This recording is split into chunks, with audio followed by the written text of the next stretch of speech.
That's again.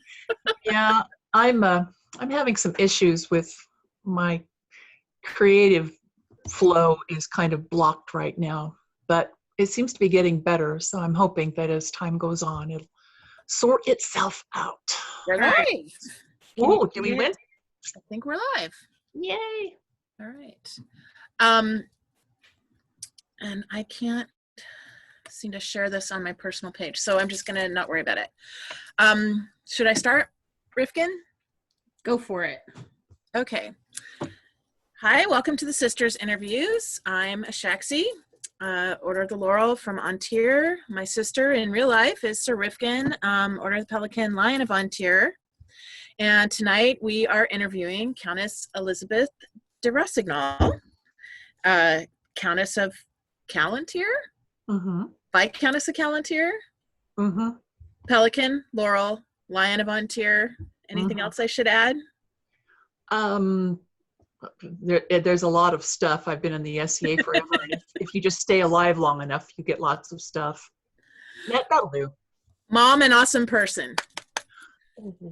That would be nice. So what we usually do is just kind of start with a set of questions and then kind of meander from there. And we like to start at the beginning with how and when did you find the SCA? Let's see. I was in my mid-20s when I joined the SCA. I lived in a medium-sized city in the Midwest where, and remember, this was in late 1980, early 1981, long time ago, and the SCA was still very new in that part of the world. And I had been interested. I was a history minor in college, and I've always been fascinated with anything historical. I loved a lot of things like, I was already an enthusiastic needlework person. I was fascinated by everything historical. And I saw that this local group was having its monthly get-together. I think I saw it in the newspaper. And a friend of mine and I said, oh, hey, you want to go? I thought, why the heck not? So that was in January of 1981 was the first SCA gathering I went to. It was sort of like the Baroni, well, at the time it was a Shire fight practice. And I went to that. And about 2 months later, I went to my first event. And about 2 months after that, they came up to me and said, hey, you look like you're going to stick around a while. We need a new seneschal. You want to be our seneschal? I said, sure. And then I went home and I asked my roommate, I said, you know what a seneschal is? I have no idea. That's funny. I said, sure. I became Madrona seneschal in the first year of playing as well. Really? Trial by fire. Kind of, yeah. It was exciting. Of course, this was, well, goodness, it was what, 39, good Lord, 39 years ago. And the SCA was a very different place then. Very different world. Totally different world. Yeah. And it was not that big of a deal. Okay, fine, all right, I'll be the seneschal. I sign things, I do stuff. But yeah, that was how and when I started. And I really jumped in. I enjoyed everything about it. I thought, this is so much fun. This is so cool. I loved going to events. I loved watching the fighting. I loved doing all I've always been interested in textile arts of one kind or another. Got totally into that. I was by about, at least 6 to 8 inches the tallest lady in my then shire. And I couldn't borrow garb from anybody. So greatly to my chagrin, I had to learn to sew, which I'd never really done before. That's awesome. And so I was sort of kind of self-taught and just kind of, went downhill from there. So when you say that, I really... Go ahead, Misty. I was just going to say, when you say that the SCA was different 30 years ago, how so? What do you mean? Oh my gosh. Wow. Well, actually, this was closer to 40 years ago. And especially where I was at the time, the area where I was at, I lived in South Central Kansas, was then part of the Middle Kingdom, but it was a million miles from the major population centers of the kingdom. And so we were kind of having to sort of wing it the best we could. Nobody knew. I think one person in our, then it was sort of a proto-principality, had ever even seen a peer. Oh, wow. It was, yeah. Wow. You were kind of making it up as you went along. And of course, this was many, many years before the internet.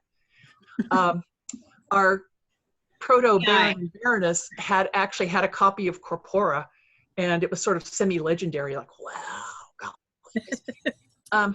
So needless to say, things were a little more loose around the edges at the time, little less prescriptive. It was very much more, at least, of course, every place is a product of its own time and of its own place. I lived in an area where the nearest SCA group of any size, anything at all, was at least 3 hours away. So when you get an area like that, you kind of got to make your own fun, especially when you live in a city that doesn't offer a whole lot of other alternative, exciting things to do. And so we just you kind of learned a lot about, okay, if I want to play in the SCA, I have to get along with and make the most of the people that I'm here with. And because I can't say, these people are a bore, I'm, crossing the street and going to the next barony. You couldn't do that. There wasn't one. So you learned a lot about how to get along in a small group. I learned an awful lot about group dynamics in those first few years, because how it always is, the smaller the stakes, the more exciting everybody gets about them. And the more drama happens. Oh, good Lord. Yeah. Awesome. So, but they were good years. I really enjoyed my early years in the SCA. I learned an awful lot, and it was useful as time went on, because the lessons learned stayed with me forever. It was very cool. How far into your journey in the SCA did you meet your husband? I'm assuming you met him in the SCA. Well, kind of. We knew each other in high school slightly. Aww. But we didn't date or anything. We just kind of knew who each other were.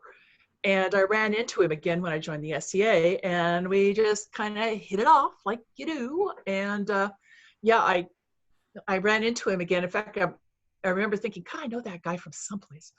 I was in my mid-20s at the time. I'd been out of high school for quite a while.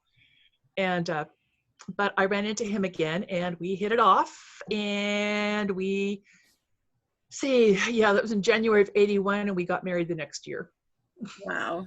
And was he already playing SCA, or did you bring him in? Yes, he was already part of things. He was, in fact, he was the young rising, oh boy, this guy's going to be a really great fighter type, in the branch. And yep. So yeah, we've been together now since when we got married in October of 1982. So wow. Yeah, it's been a long time. That's awesome. Yeah. So things kind of happened really fast for you with Yes. You joined the SCA, you became a seneschal right away. Yep. And then 5 years later, you were queen. Were you princess before queen? How did that go? I was.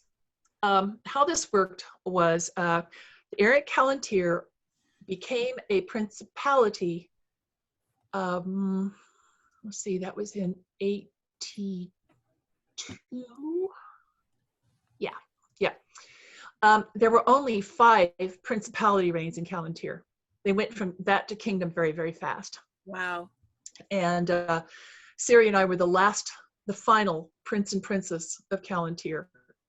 And that was very, very useful because, unfortunately, I'm not going to go into this, because if we ever are able to be together again, there's a lot of alcohol and a really good fire with a lot of firewood. I will tell you the whole long story, but people would grow old and die listening to it here, and they don't want to hear it. So anyway, deal is,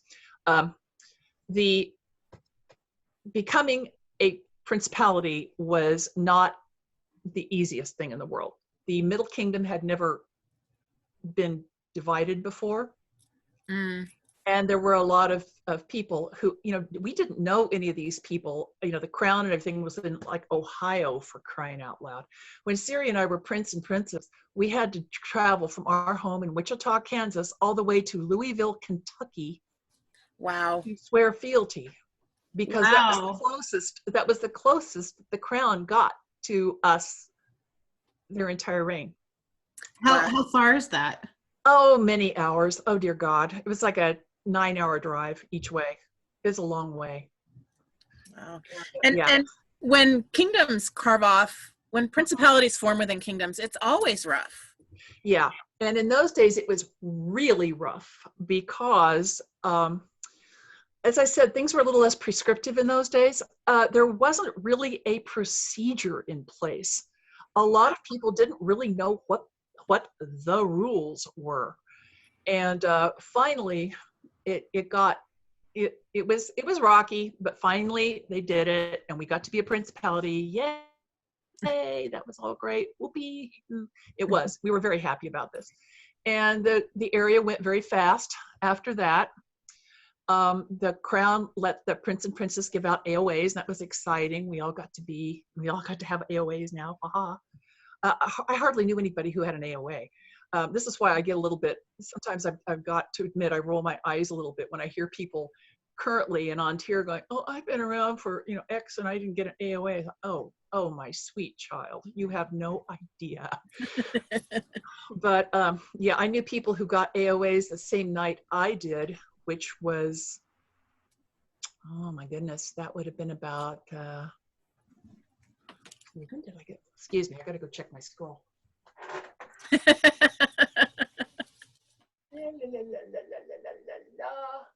She's gonna go check. Yeah, she's checking her scroll. It was the 9th of January in AS 16. Wow. So, yeah, it was during our first principality reign, and I knew people who got AOAs that night who'd been playing years longer than I had. It was the first 12th night after we became a principality. Wow. So anyway, fast forward, Siri and I were the last prince and princess, and they were even less excited when the kingdom thing came up.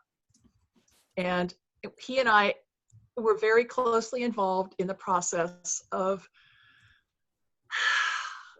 getting everything together for us to become a kingdom. And it was really, yeah, someday, like I say, lots of alcohol, lots of firewood. I'll tell you all about it, but it was a lot. Yeah, it was a lot. Yeah. But boy, did I learn a lot. Also, I, at the time, developed this incredible hero worship of this wonderful lady who was at that time, our principality and became our kingdom seneschal. She was wonderful. I thought, oh God, I want to be like her when I grow up. And I don't think I'll ever be as cool as she was, but man, I wanted to be. What's her name? Her name is Alarba, Mistress Alarba. She eventually became a laurel. Eventually became a laurel. She eventually became a pelican. She was the kingdom seneschal. I wanted to be her when I grew up. And some of the things I managed to do, but like I say, I'll never be as cool as Alarba was. But did at she still play? when we finally managed to get our, I don't believe so, no. But long ago and far away, she did, and she was wonderful, and she really inspired me. And then we became a kingdom, had our first crown. I was, at that time, Siri and I had been married for about a year. I got my pregnancy was confirmed the week of our first crown tournament. So if you ever look at any pictures of An Tir's first crown, you see me in them. I'm glad that there's none very close because I was extremely sick. Oh. And Alarba, who was our seneschal, and there the custom was that the seneschal stood behind the thrones. She kept passing me juice boxes all day long, and that's the only reason I lived through that day, because I was so sick. Anyway, so woohoo, we became a kingdom, yay, that was great. So a couple years later, Siri won crown, that was cool too. So we had a very cool reign, totally enjoyed that. And about that time, I began to work with a lot of people on heraldry, because at the time, heraldry was a lot less organized than it is now. What am I saying? 10 years ago, it was a lot less organized. That's another story. And I got into that mainly because they needed somebody who could read French, and I could do that. And so I started helping out people with names, and I thought, this is so cool. So I started to get into that. And then I started to get into the order of precedence. And then I became the precedence clerk. And then I became the local herald. And yeah, well. And so fast forward to 1990. Yeah, 1990. My husband worked for Boeing, and they offered us a transfer to Seattle. And we said, heck yeah. Wow. At the time, we had an 18-month-old and a almost 6-year-old. I was going to ask you, so when during your first reign, you had a toddler, basically. Oh yeah. Our Mistress Eleonora was 20 months old when her dad won crown. Wow. And we were the first crown of An Tir that had small children. And so we kind of had to say, okay, how do you deal when you are, what is the tradition going to be for how you deal with a small child when you're on the throne? Yeah. And so it worked out. So I have a question about your reign in An Tir, because absolutely. from what I know of interkingdom anthropology, they have a very different culture, and it's really more war-centric, and it's the Kingdom Pavilion is sort of the living room. Yep. Has it always been that way, or did you guys help shape that culture? Nope, it was always that way. It was that way from the get-go.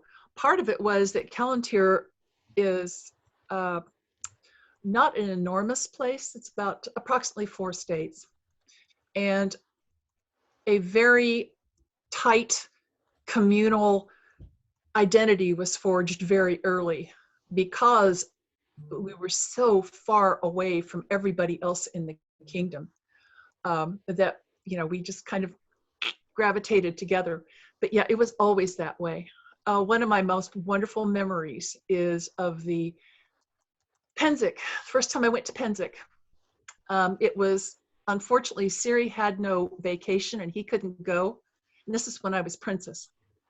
And I had to go to Pennsic, and because they were going to be discussing our kingdom petition at the Mid-Realm Cure Regis that was going to be held at Pennsic. And we had this wonderful camp there, and everybody, An Tir is sort of the kingdom that acts like a household. It's just it was a very cohesive kind of a place. And honestly, it was a very trying event for me. Again, long story, TLDR. But yeah, like I said, I'll tell you all about it sometime if you have a really unbreakable case of insomnia. But it was really cool, very cohesive place. And as far as I know, it's still very much like that. And probably wouldn't be to everybody's taste, but it absolutely was to mine. And it was, Rifkin and I were at Pennsic, it was a long time ago, when I think 1999. Yeah, and we camped across the way from the An Tir encampment, and it was like a nonstop living room party. That's court all the time. That's the crew, all right. It was nonstop court. It was. That. Yeah, because basically, well, just to give you an idea, when I stepped down as queen, the first thing I felt like I had to do was, holy crap, I've got to go out and earn this now. Because I will say that there, again, remember, this is many years ago. I don't know how things are now. I think it hasn't changed much, but I could be wrong in this area. But the crown was treated so well. You were treated like, you are our crown. We love you. What can we do for you? Let us, little kids would come up in the morning. I brought you some flowers. It was so cute. Aw. And it was interesting in later years, I realized how many female royal peers in Calontir are pelicans. Oh, Because interesting. once we stepped down, all we wanted to do was, oh my God, I've got to go out and earn that somehow, because everybody was so wonderful. And all you wanted to do was go, oh, please let me do something for you. Please let me sweep your floors and do your events and cook your dinners. Let me do something. I love that demonstrates a complete lack of entitlement. I think that's really unique.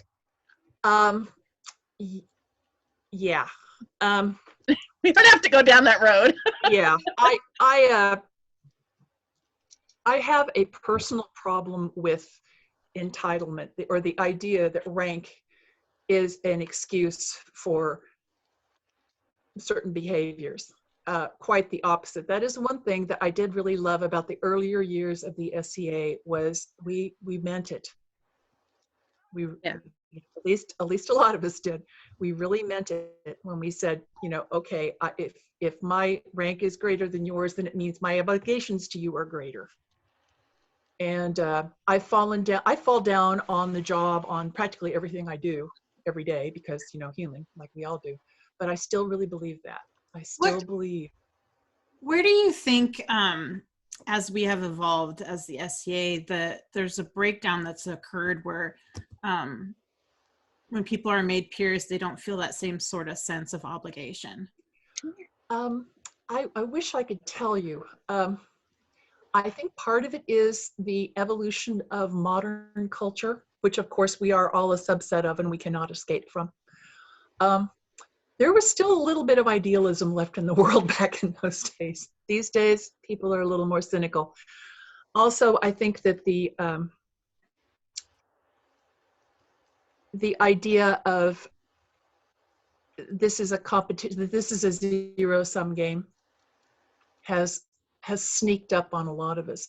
I couldn't pinpoint it by any means, but I do think that some of the shifts that we've seen in, again, our modern culture, giving us the idea that we're all competing here, that there's only so much credit, there's only so much glory, there's only so much fame, and anything I get, I've got to take from you.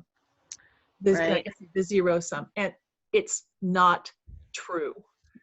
That's really interesting, because that's something that the ladies of the chivalry have been talking about a lot, is that we've been trying really hard to change that that culture, because it's not true. Yeah. There's as many belts as we want to give, and yes, and each other all the credit.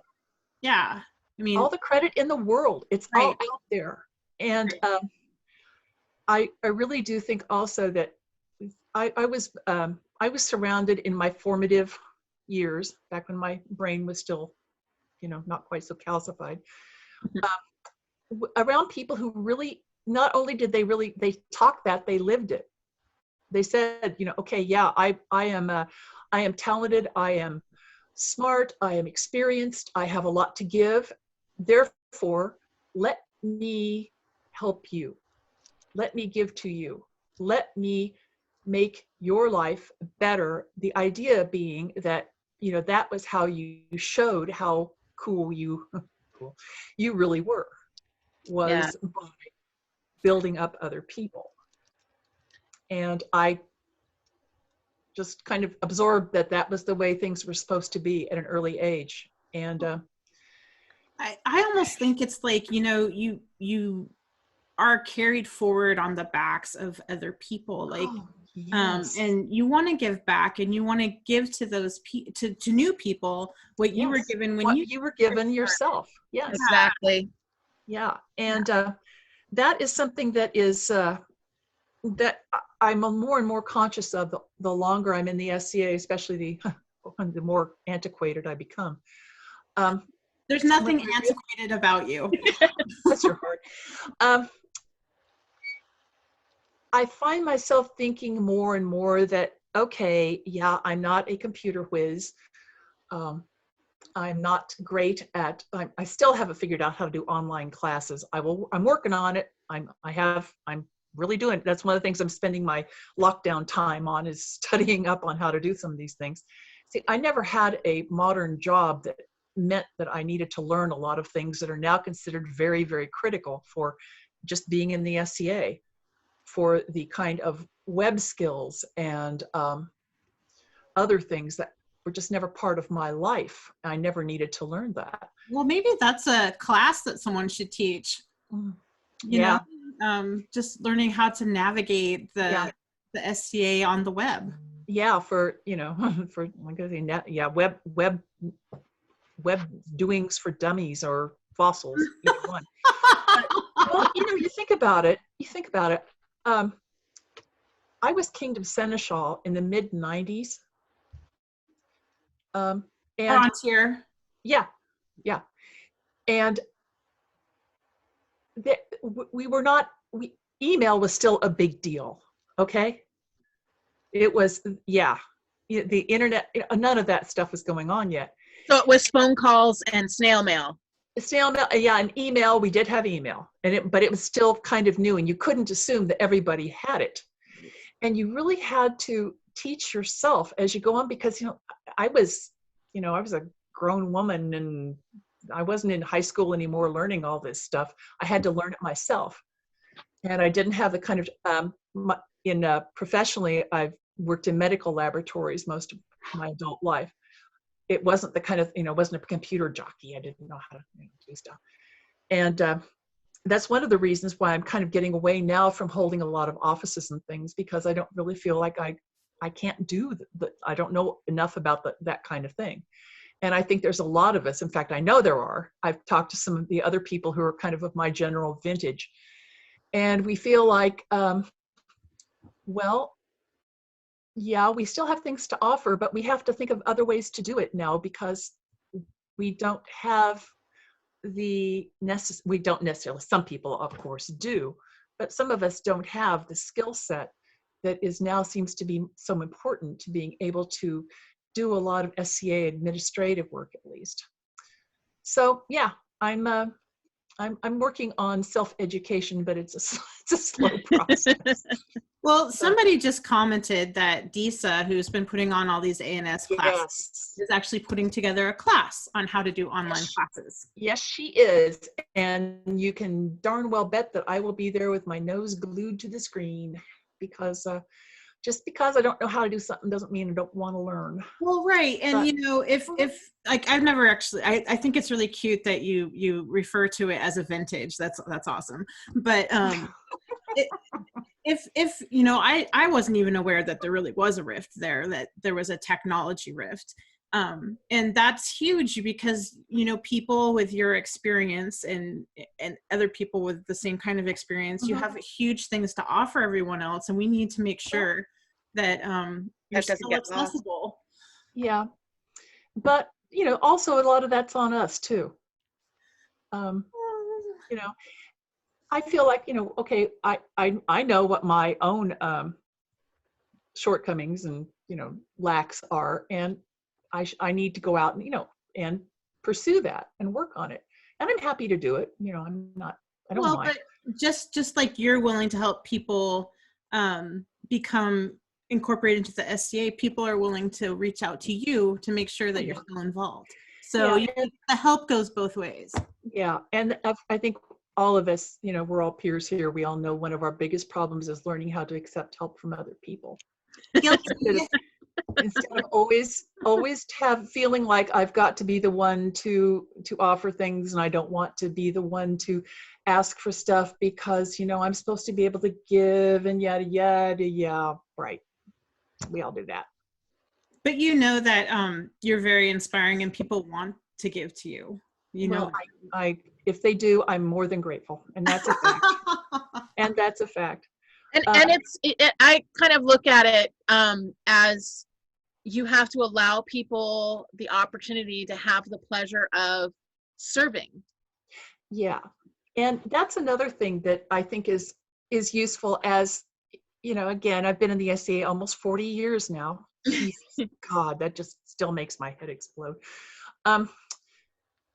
At some point too, there's a certain amount of sit down, grandma, and stay in the bleachers, let the kids play, you don't want to say, oh, well, yeah, I know how to do this, yeah, I can do that. And at a certain point, you've got to step back a little bit and let other people come in and do those jobs. Yeah.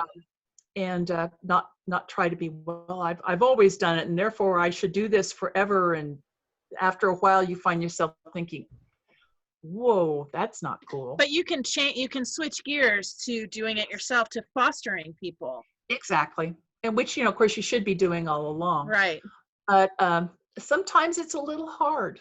It's a little hard to realize it's time for me now to maybe back off a bit and be willing to help out if need be. But, Well, I think it's a hard line to navigate sometimes, because you want to be able to let other people do the job and step back. But when you step back, people aren't sure you actually want to be involved. Yeah, you just have to learn to communicate well. Right. Communicate. Okay, fine. This is what I want to do. This is my decision. If you want me, I'm right here. But I feel like it's better for me to, kind of do something else for a bit. So let me think. Is there anything else? I have more questions. Oh, please. Oh, I love questions. So, I'm just going to kind of backtrack a little bit. We talked about this before we went live a little bit, but I really want everybody else to be able to hear what we heard. You received your laurel in costuming and lace making. How has your pursuit of art changed? Well, that's what it says on the An Tir website. How has your pursuit of art changed? How, I didn't know that. We don't see a lot of pictures of your art online. Why not? So go ahead with those. Okay. One of the reasons is because my focus has changed a lot over the years. When I first started, as I said, I had to learn costuming because I couldn't borrow garb from anybody because I was tall. Not because I was a great seamstress, which I was not and still not am. This is another thing that I think kind of happens to a lot of us who've been around for a long time, is that we started back when it was so hard to find anything. And especially if you lived, as I did, and as a lot of people do now, in a town that didn't have a whole lot of local resources. And of course, this is, again, way before the internet. And everything you learned, you had to teach yourself. I had a mentor, a wonderful lady who's unfortunately passed away several years ago, who was wonderful for me. She was my earliest teacher as far as really heavy duty arts goes. I mean, anything was even vaguely authentic. At the time we had, I think, 1 or 2 bootleg photocopies of Norris circulating around the entire principality. Wow. Yeah, we had nothing. Anybody who, if you wanted to get good at things, you had to be in close contact, like physical contact, with somebody who had a really good book collection. Luciana lived up in Des Moines, Iowa. And in order to work with her, I had to go there. And that wasn't always easy.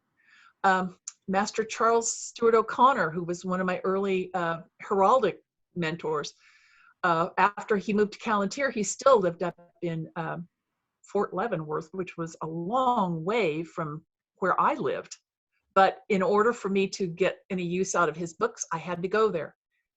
So long story short, I got really interested in the process of learning how to do things, because that was what you had to do then. And I got a lot more interested in doing research on things. And I do a thing, okay, I'm going to research this, I'm going to make it. Okay, that was fun. Now, I think I'm going to go do something else. I'll go work on embroidery. Okay, I'll do the 16th century embroidery. Ooh, that was fun. Okay, I think I'll work on some lace. And yeah, I'm the original dilettante in that direction. But as time went on, it became clear to me that that was where an awful lot of my love was. I don't pursue art so much for the idea of making a end product. It's for the process. Um, I I love to, I don't mind, I don't love to sew particularly, but I really like having garb. So, Yeah. um, and I like to do it well. But unfortunately, these days, in the last, well, it's been for some years now, I've actually found myself a little choked up by the fact that there is so much information now. I feel like before I even start, I feel like this is probably going to be a completely, left behind piece by the time it's probably going to be, oh my gosh, we know so much more now by the time I get finished. And it's almost like there's so much info out there. It kind of gives me, I don't know if anybody else has this problem, probably some people do. I almost get kind of a paralysis. It's like there's so much stuff out there. I can't possibly do this right enough. And it kind of freezes me. I absolutely have that same problem. And I just kind of recently have been moving past it because I wasn't making anything. I was just doing costuming for other people, and I wasn't doing anything in my specialty. I knew all this stuff. And so now I'm like, okay, well, this would have been leather on leather, but I'm not making leather on leather. It's not my thing. I'm doing it this way because I play in the SCA and I play dress up. And I know what it's supposed to be. Yeah. And this is a good approximation. I get so hung up on the idea that I'm a Laurel. I've been a Laurel for a long time. And if I don't do it right every time, the first time, I'm letting down the side. So as a non-Laurel, I want to ask, do you think that's because the standards in this kingdom are so very high for Laurels that it's sort of taken some of the fun and creativity out of creating? That's real hard for me to say because there's two different kinds of Laurel standards. There's one that you're looking at candidates for the order. And then there's the standards that we all hold for ourselves. And those are the ones that are choking me badly. Those are the ones that get me as well. Yeah.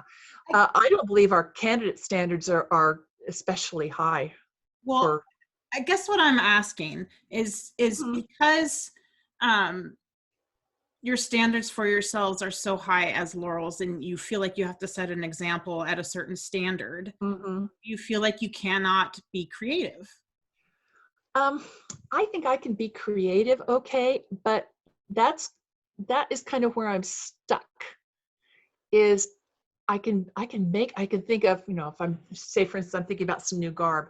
Wow, yeah, I would like to make that and I can do that and it'll be great. But then I find myself thinking, oh man, but I haven't researched this long enough and maybe it won't be perfect and maybe somebody will look at it and go, oh my God, I can go do that and it's wrong. I overthink. Do not be like me. I overthink. And I still can think of lots of cool things to do, but I tend to get a little hung up on the idea, and this is purely this is a personal problem. This is nothing that the order is impinging on me for. It's just because my brain is this way. I tend to feel very very constrained that I can't really produce anything and show it to people unless it's perfect. Well, I'm not saying an order thing, but I think maybe there is something culturally in our kingdom about that, because you're not the only person I've heard that from, and my sister has had the same problem. Right. And I think it's a little sad because you guys are all so creative and you make such beautiful things that and from a fighter's perspective, it's almost like if it was me, I would be afraid to go out there with a weapon form I wasn't familiar with because I wouldn't want to fail. And failure is such a huge part of the process. Yeah, and failure is critical. Failure is critical to being anything because you've got to start someplace. Right. And that is why, and when I'm working with, my own students and apprentices and stuff, I encourage them to take all kinds of chances. Go ahead, mess up, but I'm not extending that same courtesy to myself, which is something that is another trap that is easy to fall into. Yeah. And just because I know that I'm in this doesn't mean you can always talk yourself out of it. I'm working on that. But yeah, I'm very much of a process person. I love learning how to do things and figure out how they are done. It doesn't always make a very impressive end product. For instance, I know I've been working for some years now on flax processing. And I grow flax and I pull it up and I dry it and I process it in all the period ways. I let it rot in water and I spread it out to dry and I whackety whack it with this wonderful new thing that I've got well, anyway, that's another story. Well, we had pictures of those to share. I was going to say I had those pictures, but having if people don't know out there, we're having some technical difficulties tonight, which is why I'm giving off anti-tech rays again. It's my fault. This picture's big, and Dawn and I are up in the corner. But actually, we're not visible at all. What? So it's okay. It's okay. This is all about you. At least I get to look at you, and that makes me happy. We didn't dress up for nothing. But yeah, I love to do that. But what I get at the end is a hank of fiber that is very, very pretty if you know what you're looking at. If you were just a random person who came up and looked and say, "Oh, look what I made," and they go, "Well, that's underwhelming." I would love to see some of your process pictures with the linen processing. Okay. I love that you've got pictures of tools up, and I know that you've grown it, and I know that you're really into it. Yeah. And I'd love to see more pictures. It's kind of part of how I learn about how those things another happen. thing that I am still trying to boot myself into the new age is remembering to take pictures as I go. That's again something I'm still working on. I've decided that the best part of Facebook is project pictures and pictures of people's dogs and kids. So bring it on. Okay, I will now try to do better. But I really love to do this kind of thing, and love to, like, I have sheep here on my place, and I take the fleece after it's sheared and start washing it and carding it and combing it and spinning it, and I end up with what looks like a nice hank of like knitting yarn, and people go, "Oh, nice hank of knitting yarn, whoopee." And it isn't especially flashy. It's not especially, oh my gosh, that's dazzling, but it is the end product of a lot of work and research and trial and error. And just because I think maybe I'm a little conscious of the fact, I know that I am, in fact, that a lot of the stuff I produce is not very exciting looking. When you see, oh my gosh, you see some of our, well, look at your cornet, for crying out loud. I don't make things like that. But you know what is exciting is looking at your process pictures. You're quite right. And it is. And that is something that will. And for textile beings like me, seeing our local Baroness yes. of Stromgard spins, and she posts everything she spins, and I love it because it's this reflection of all of this work and love and meditation that she puts into what she does. And I would love to see what you've spun too. I would love to see your raw fleece that come off your sheep, because that excites me. Okay. Well, I will do my best. I will do my best to do better. How's that? Well, we're not trying to shame you into posting pictures, but Master guys, Eduardo, I'm way past that. Master Eduardo says he would love to see your hank, and I don't think that's a euphemism. No, I know exactly what he means.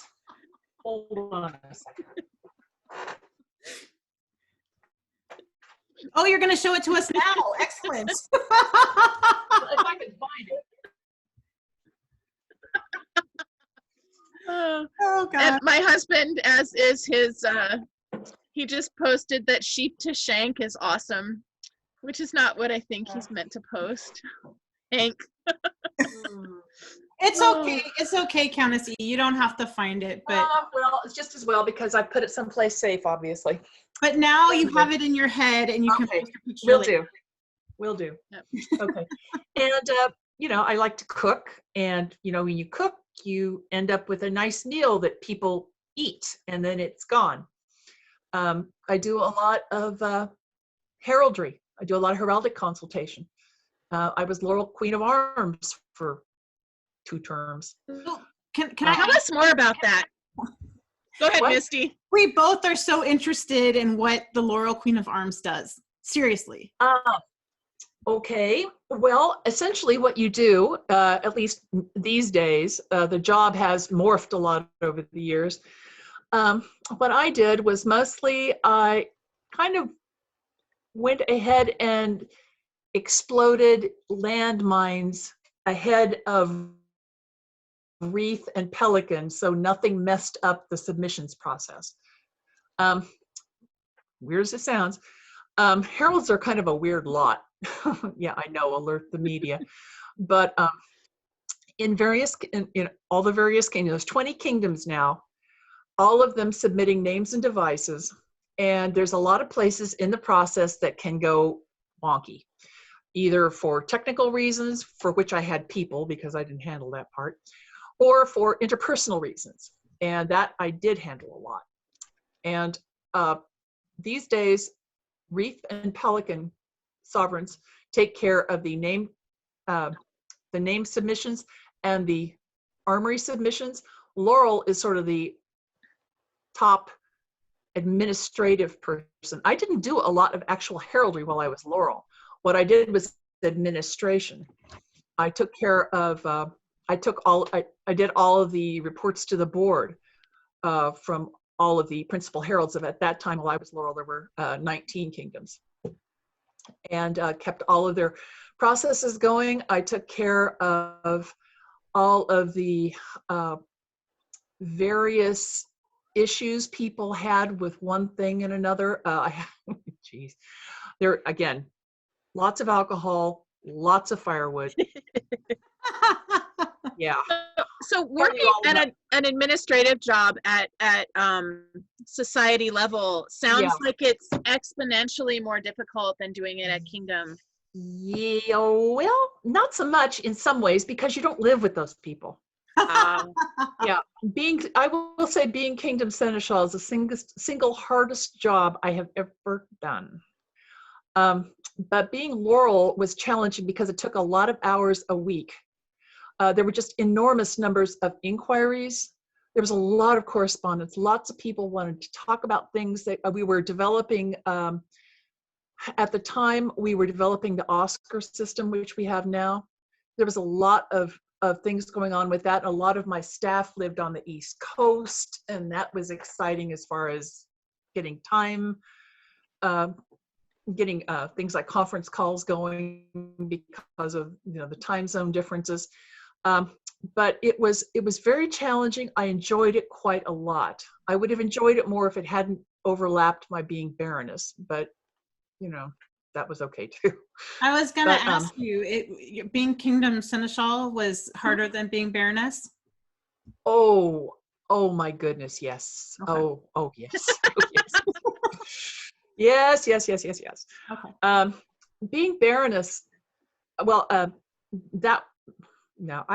found it challenging, but it wasn't hard. For one thing, I'd already done a lot of that kind of job before. I was royal patron in Wywood for years. I'd been queen, I'd been princess. I kind of knew how that part of things go. But being Kingdom Seneschal, I think is absolutely the hardest job I've ever done in the SCA, as far as just sheer amounts of head explosions. So someone really, asked really hard. Someone asked in the comments if you and your daughter are the only two generation Kingdom Seneschal incidents in the SCA. Do you know? Yeah. I don't believe we are. I'm pretty sure that there's been some other people. I couldn't quote it right off the hand, but I'm pretty sure some other people have been as well. You know, we're getting now that we've had time for so many generations to go on that. Yeah. That big shout out to your daughter, by the way. no kidding. Is she amazing or what? Being seneschal and having to do all of the paperwork and all of the processes for putting off events and closing things down must be so challenging. Yeah. And very often when you're working in this kind of thing, things come up that there is no playbook for.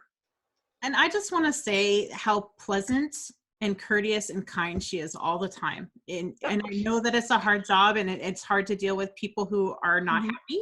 Yep. And she just does a fabulous job. You have raised her well.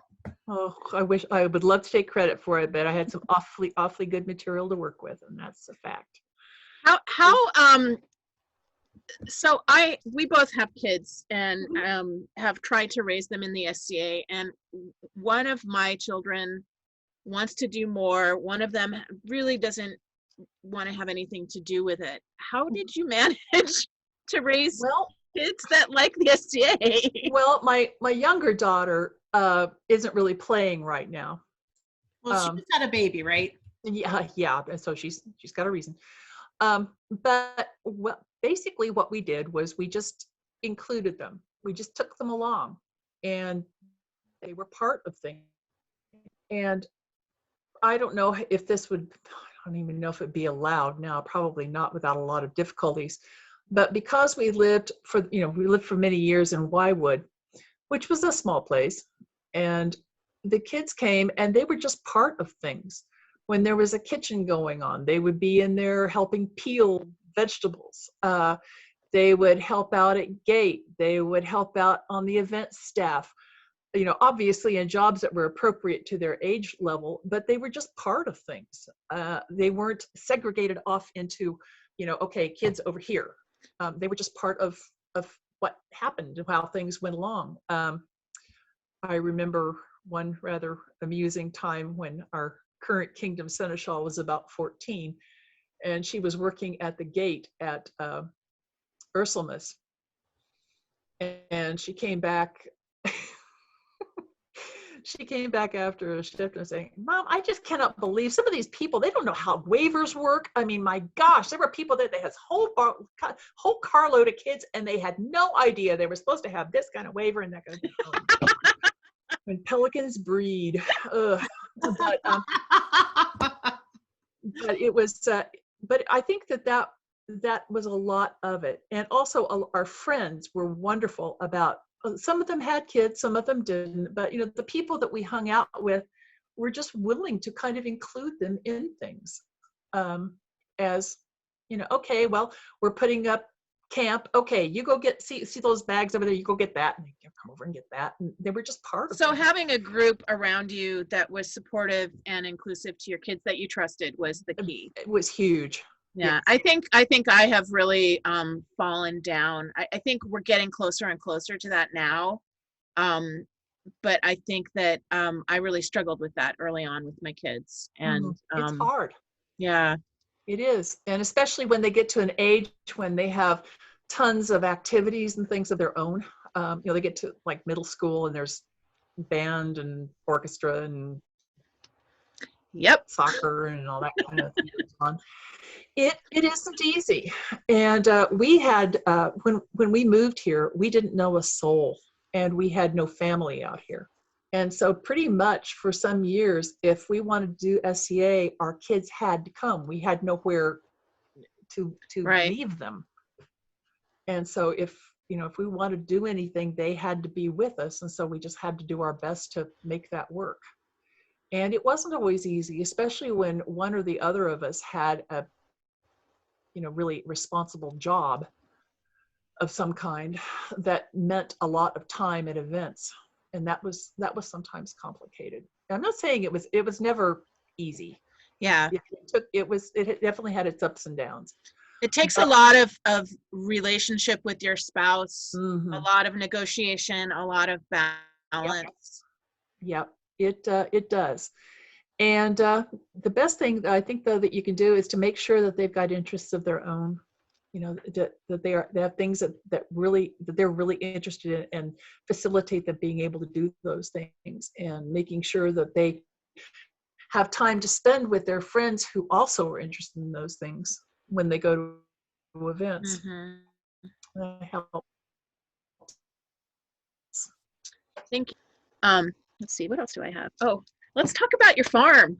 Oh, okay. When did that start, and what are you growing? And Okay. Well, my husband retired in 2011, I think it was.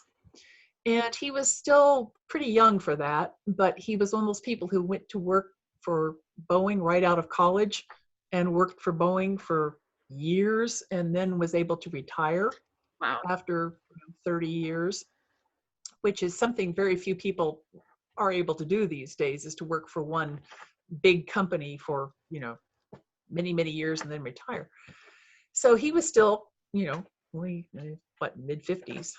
And so I had told him, okay, yeah, but great, you retire, that's fine. However, I want a 20-point plan for what you're going to do with yourself all day long after you retire. Because you're not going to be hanging around the house asking me what I'm doing every 5 minutes, because no. So we talked about it quite a bit. And in fact, when our younger daughter was going to Wazoo, because we had a lot of drives out to Pullman, which, is a long way. And when you're driving across Eastern Washington, you can have time for a lot of long talks. And we kind of figured it out I remember while we were taking a drive back from Pullman. And he said, you know what I want to do? I said, what do you want to do? And he said, let's get some land out in the country and kind of, garden and maybe have some animals. And I thought, oh, that would be great. So that's what we did. That's so Yeah, he retired, and we wanted to go someplace that was maybe a little less crowded than Greater Seattle. And we already had lots of friends over here in Kitsap. So we started looking for property over here, and we found a nice place and we liked it. And we started growing things and having animals. I was very surprised because I had some background. This guy grew up in a family that was farmers, but he didn't. He's a city boy through and wow. through. So I was kind of stunned when he came up with this idea. But I said, okay, well, sure, why not? So what we have at present, we have sheep, and we have goats, and we have chickens. We have a large garden, and we have I have a greenhouse out in back, and I have fruit trees, and we do stuff every day. It's a good thing about being in lockdown is that I've got a reason every single day to get up and put on pants, because you do not want to go out and take care of animals in your jammies. It is not good. Trust me on this. Ask me how I know. I feed my chickens in my jammies every morning. Well, milking goats in your jammies is a little... Yeah, that's a little different. Yeah, honestly. And also, if you have to go crashing through the underbrush, the jammies aren't very protective. So, ouch. yeah. So I was going to ask you, with all the different animals you have, you make cheese from your goats, right? Yep. And you actually butcher some of the animals and eat them. Do you do all that yourself? No. Fortunately, there's a local butcher that is in Port Orchard here near where we live, who has a mobile butcher set up. They come out with the truck, and the guys do the deed there on site, and then they take off the carcass and do the butchering and hanging and wrapping and stuff. Mainly, we don't do that ourselves because we don't really have the setup or the equipment. I would like to learn to do it myself, but we don't at present. I do all our chickens though. And sometimes I raise turkeys. I may be raising some turkeys this year, and I process all those. Wow. But They do save me the goat skins, though. Sometime come over to my camp next time, and I'll show you some of I make rugs out of the goats, out of the, not goat skins. Listen to me, sheep skins. Ugh, we don't eat our goats. Our goats are, well, they're dairy goats. They don't make very much, they haven't got much heft to them. But the sheep are delicious. And like I say, we get them sheared, and I have fleece. In fact, I just had them sheared in February, and I've got 3 fleeces right now that are in process. And we're going to have, we didn't have any baby goats early this year, but we're going to have some in September, and I'm very excited about that. We had one of our ewes lamb, she had 5 lambs, my God. Holy cow. Yeah, so I had to raise bottle lambs. That was kind of fun. And we have a good sized garden. We raise a whole lot of vegetables, and I can a lot of things, and we raised a whole lot of onions last year. We stored those, and I'm just now using up the last of last year's onions. Wow. Things like that. It's fun. I really so dreamy. I really I learned so much every day. What breed of sheep do you have right now? We have 1 Finn sheep ewe, and I have 2 East Frisian Lacan cross ewes. They are, the 2 East Frisians are dairy sheep. I'm working on trying to learn how to milk them too. Oh, wow. It's tricky. A 200-pound ewe that you're trying to milk who doesn't feel like cooperating is kind of a rodeo. Yeah. But I'm working on it, and it really is a lot of fun. And the lambs are cute. The baby goats are totally adorable. Oh my gosh, they are so cute. And I've got something like, let's see, I've got something like 18 raised beds right now. They're all most of them all are about 4 by 8 feet. Wow. And yeah, my husband built all those, and we raise all kinds of things. Right now, I've got, oh my goodness, 5 or 6 kinds of lettuce, radishes. I've got pak choy, leeks, 5 kinds of onions. Wow. 4 or 5 kinds of broccoli, Brussels sprouts, cauliflower. That's amazing. 4 kinds of potatoes. I've got 2 beds of strawberries. I'm raising sweet corn, sunflowers for seeds, garlic, snow peas, and bush beans. So do you take out of your garden ingredients for some of the cooking that you do through the SCA? Yes, whenever I possibly can. One of the things I kind of had planned for this year, though obviously my plans are going to have to shift a little bit, is I really like to plant things I'm specifically planning on using for a particular feast. Of course, this means planning 6 or 8 months in advance. Right.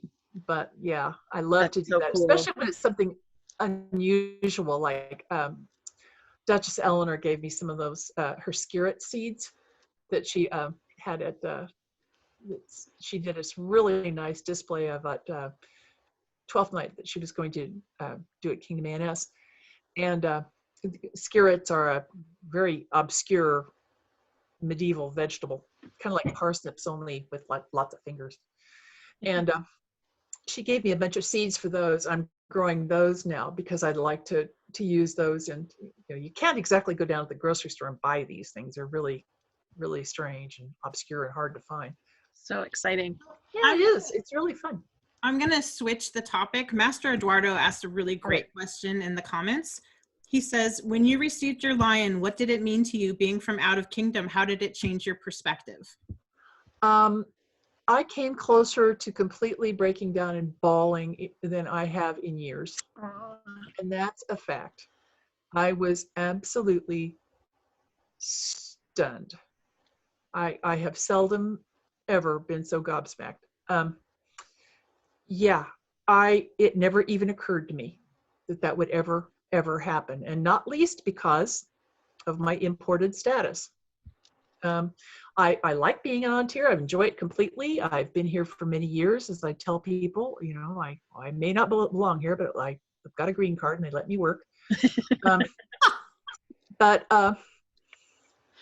never in a million years did I think of that. And it's really, it touched me incredibly. Did it make you feel like you were home? I don't know if I'll ever feel completely home, but a lot more so than maybe I did before. Mm-hmm. I had some rocky times when I first moved to An Tir. At that time, this is in 1990. Most people in An Tir had never met anybody in the SCA who wasn't from the West. And we were, we could have been Martians and been less exotic. We didn't start until about 95, 96. Yeah, And things were changing by then. well, but they were still like really brutal to people out of Kingdom. And now we have so many people moving into Kingdom, and it's just like, oh, yeah, welcome. And from everywhere. Yeah, it's so different now. Also, the internet has had a big impact there, and the fact that people want Tir now travel. Yeah. When I first moved here, I don't think I knew anybody who'd ever been to Penzic, and only a few had ever been to like Estrella. They'd been down, again, they mostly went to the West Kingdom, and that was it. Yeah, just super insular.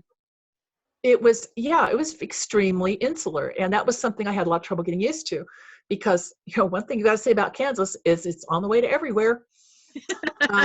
And we were constantly had people, you had lots of kingdoms very close around, and you're always going places because, well, it was that was kind of a useful thing, because later on, when I was Kingdom Seneschal and Avicol wanted to become a principality,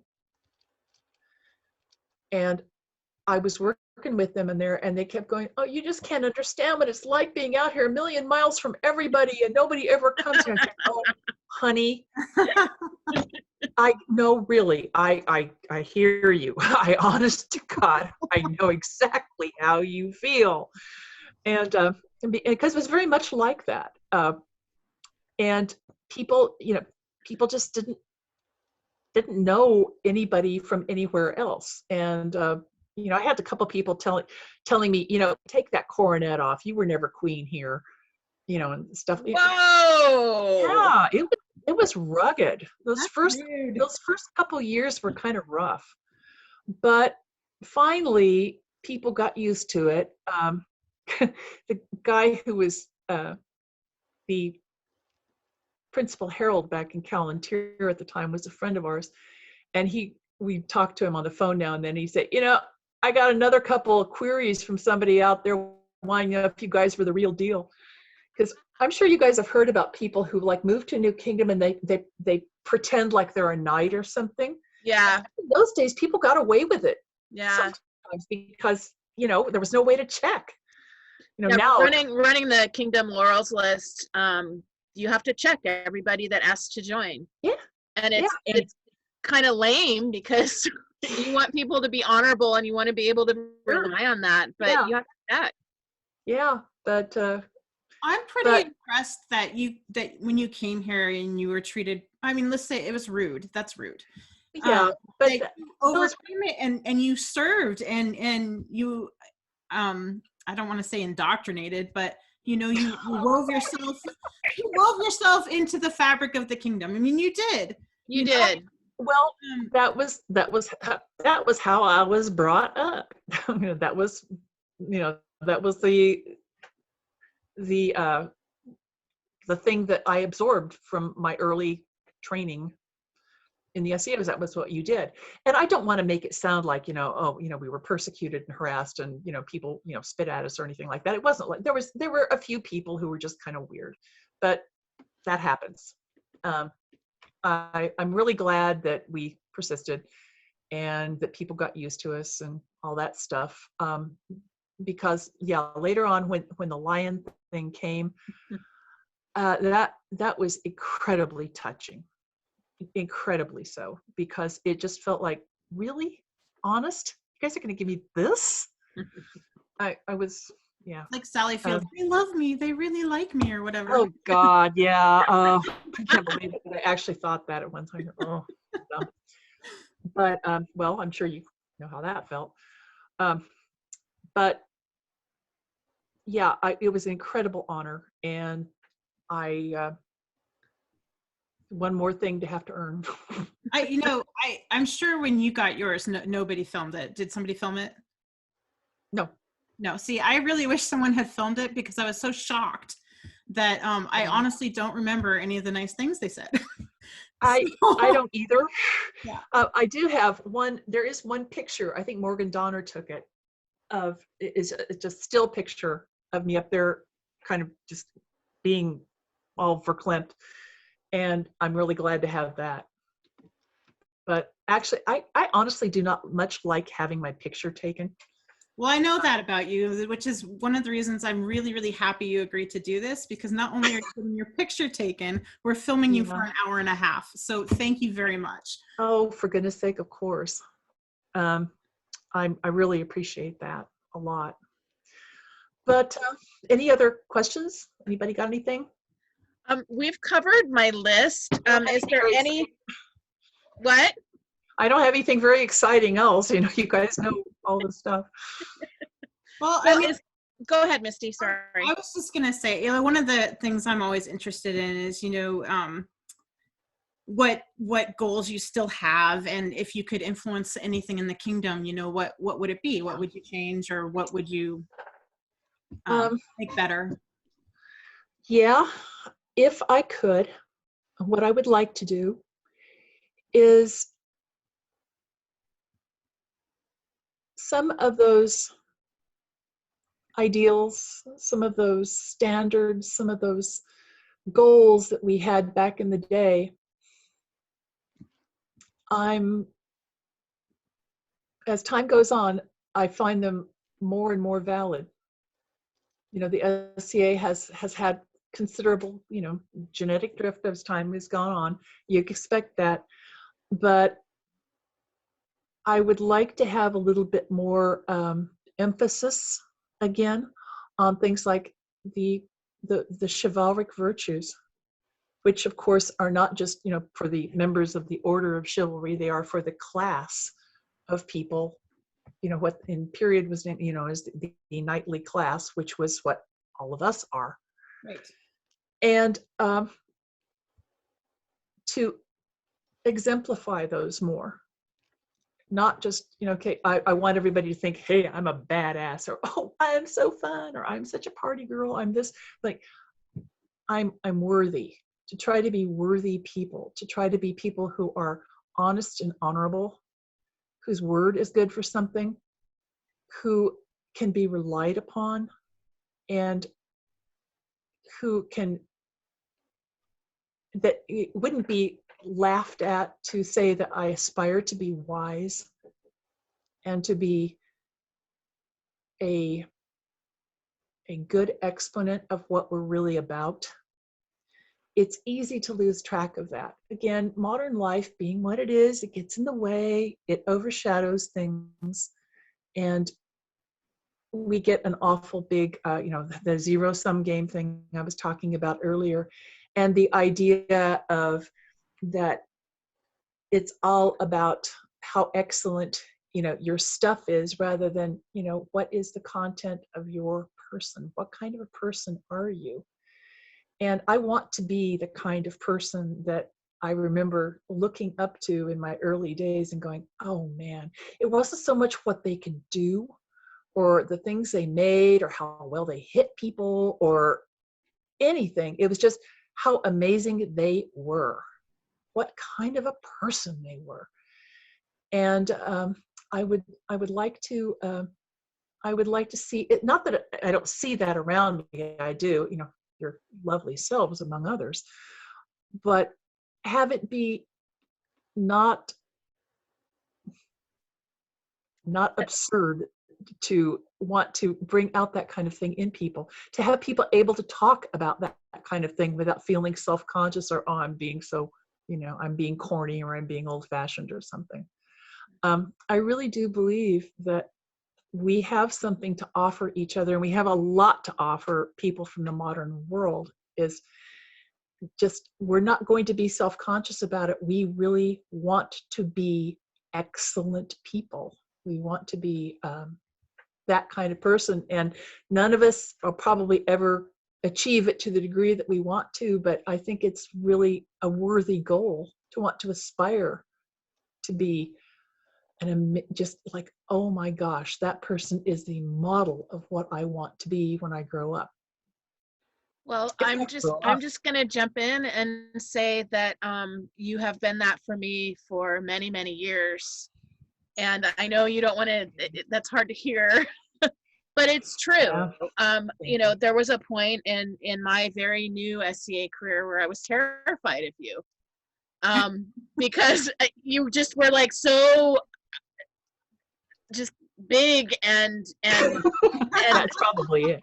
well, no, I mean, I'm a tall girl too, so I don't mean size wise. I mean your personality, and you roaming the halls at a 12th night. You're out there and you're having fun, and you've got vegetables in your cornet, and you're, you know, just you're super fun, but you also take care of business and take no shit and treat people courteously, and you know, don't fall into the drama, and mentor people beautifully. And I just, wow. Thank you, sweetie. That's very wonderful to hear. Oh, and by the way, the decorations on the coronet, back in the old days, back in the old country, she says, taking her babushka. When I sat my first vigil, Sir Lars the Fierce came in to me and he said, peers are for need to be three things. They should be for use, they should be for decoration, or they should be entertaining. Try to make sure you're at least 2 out of 3. I said, okay, that sounds pretty wise. And so a lot of us kind of took that. That was kind of his standard, thing that he told everybody at their vigils. And some of us got together later and said, how could we be entertaining? And I said, I have an idea. So everybody developed a stupid peer trick. Because once upon a time, we'll not name names, but long ago, back in the old country, the Crown we were at a camping event. The Crown was behind the bathroom building having a screaming domestic quarrel. Oh no. Yeah, pas devant les enfants. So we thought, let's make a distraction. So a bunch of us started going out and doing silly things so the Crown could get their personal business someplace else. But anyway, it was kind of embarrassing. Anyway, so we all decided to develop stupid peer tricks for moments like that. Oh, also, like Grendel used to do a lot of times during Crown, go out and do the moose thing. Well, we all had a stupid peer trick, and I developed for my stupid peer trick. I would put like fruit and vegetables, usually off the relish tray at a feast, on the edges of my coronet. And well, it was entertaining. At least people kind of looked at me like that woman is insane, but that's okay. Also, I found out that citric acid is an amazing tarnish remover.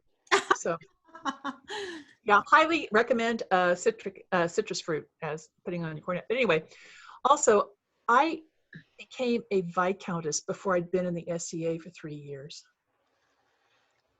Wow. Yeah.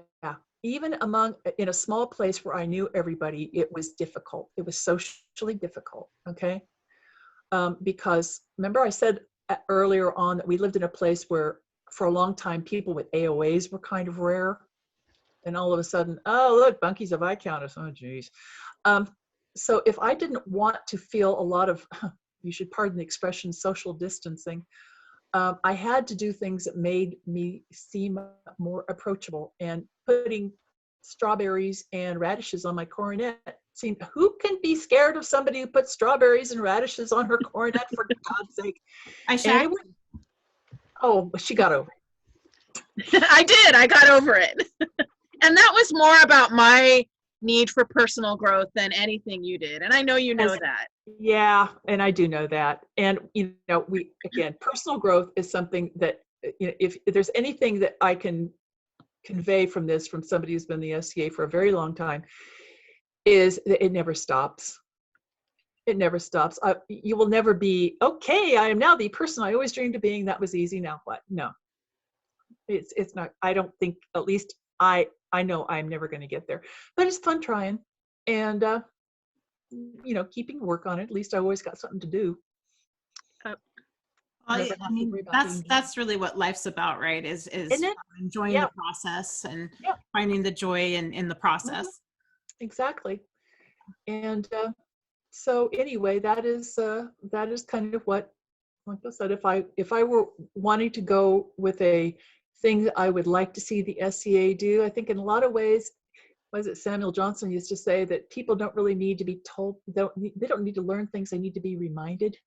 And I really think there's a lot to that. I think that in a lot of ways we need to kind of slow down sometimes, take a deep breath and look at our roots a little bit, and think of, okay, what were our original aspirations? Some of those are probably outdated now, but some of them I think are not. And some of them have a lot of value. So do you think we cultivate that by leading by example, or? To a certain degree, I think that what we need to do is to give a long thought about what examples we choose to follow and why. And it's easy to fall into cults of personality. Oh, look, so and so is so cool and they're so neat and wowsy whiz bang, and hang around with them. And it's very easy for the object of a cult of personality to start believing their own PR, and that can lead to some complicated things. So I just would if I could go back and say to early self, or to anybody who's getting started, is just take a long look at who you look up to and give yourself some real thoughts about why. Because they're popular, because they have lots of friends, or why? Why do you look up to that person? Is it, oh, well, they can, they fight and they beat everybody up. Okay, they're kind of a jerk, but hey, they beat everybody up. Take a look, that, not picking on fighters, that's just a random example. But think about it a minute. Why do you admire that person? And do you want to be like them when you grow up? I think fighting is actually a perfect example, because all knights are different, and it's, Mm-hmm. it's the people that have high body count, they get celebrated, whether or not Oh yeah, the high body count has come in an honorable way or not, because you get what you get when you're at the end. And so I think that's a good example. There's definitely people I admire more than others. So yep, as do we all. Yep. And yeah, I get that. I've been married to a knight for 30 plus years, and have seen an awful lot come and go. And I really do think that choosing, if you're able to, and it's really great to have new people fall in with a good crowd, fall in with the right kind of folks, and kind of always try to look around to see the people that I know, who I see around me, and think, okay, maybe we can introduce you to some more people, and kind of maybe steer people towards maybe a social group that's a little more conducive to personal development, shall we say. Yeah, I kind of wish as a culture we sort of encouraged each other as peers not to take anyone on until the person had been in the SCA for at least a year or a year and a half, so that we are doing right by those people and hooking them up with the people they actually belong with, and not collecting. Yeah, that is something that really, really disturbs me when I see, people who are still quite new getting sucked into, it may be for, perfectly valid reasons. This is a nice bunch of people you really want to hang out with and all that, but you can hang out with people without having to form official bonds to. You can have a circle of friends. It's okay. And some households do that so well. I mean, I have to admit some that's are wonderful. my strength. Yeah. And that's neat. I really love to see that. That makes me happy. But yeah, as far as newer folk go too, when you have a person who's just first coming in, I always like to get them aside if I'm able, and say, hi, okay, well, I see you're new here. What do you know so far about the SCA? And boy, people have some really odd ideas sometimes. And sometimes it's nice if you can get them before they get some really misinformation too heavily stuck in their heads, to get them aside, say, actually, let's talk about that for a minute, because we used to, long ago, again, it says grandma sucking her gums here, but we used to be a little better about educating our newer people about just what we were and what we were about. And I think we're not quite as good about that as a society at this point. Obviously in some places, some places do it better than others. But it's so easy for a new person to come in and just get sucked into the archers or the artsy people or, this group or that group, and never really learn anything about how it all works and why. Excuse me. But again, I'm an old paper pusher, so I would think things like that, wouldn't I? No, but I think it's for me, it's part of why we're doing these interviews, is because our kingdom has gotten really big. I mean, it's always been big, and there's so little opportunity for people to interface with people who are the pillars of our community and who do possess all of the characteristics that you're talking about. It's a small handful of people, and you can't be the person that holds the hand of every new person. No. There aren't enough peers in the kingdom to do that. Excuse me. No, there's not. And I wish I had an answer. I don't know what the solution is.